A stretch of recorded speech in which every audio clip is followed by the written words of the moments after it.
ఇక చివరగా మీనరాశి వారికి ఈ వారం రాశి ఫలితాలు ఎలా ఉన్నాయి గురువుగారు? మీనరాశి వారికి 2 గ్రహాలు అనుకూలిస్తున్నాయమ్మా. దశమంలో చంద్రుడు, జన్మ శుక్రుడు.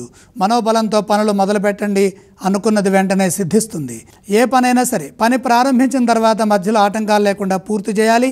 వాయిదాలు అస్సలు వేయవద్దు. పని పూర్తయ్యే వరకు పట్టుదలతో కృషి చేయండి. విశేషమైన లాభం ఉంటుంది. ఎప్పటి పనులు అప్పుడే పూర్తి చేయడం ద్వారా మంచి జరుగుతుంది. ఆశించిన ఫలితాలుంటాయి. ఆర్థిక అంశాలు బాగున్నాయి. జన్మ శుక్రయోగము ధనాన్ని ఇస్తుంది. ధన వృద్ధి కనపడుతోంది. ఆర్థిక అభివృద్ధికి అవసరమైన నిర్ణయాలు మేలు చేస్తాయి. పెట్టుబడుల రూపంలో ధనాన్ని పెంచుకునే అవకాశం ఉంది. చర స్థిరాస్తులు వృద్ధి చెందుతాయి.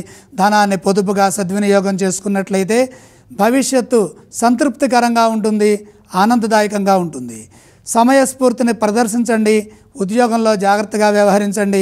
ఇతరుల విషయాల్లో కలగజేసుకోకుండా మీ పనిలో మీరు నిమగ్నం కండి. ప్రతి అంశాన్ని లోతుగా పరీక్షించండి. మిత్రులతో చర్చించండి. అవసరమైతే కుటుంబ సభ్యులతో కూడా మాట్లాడండి. పరిశీలనాత్మక దృష్టి మిమ్మల్ని ఆపదల నుండి రక్షిస్తుంది.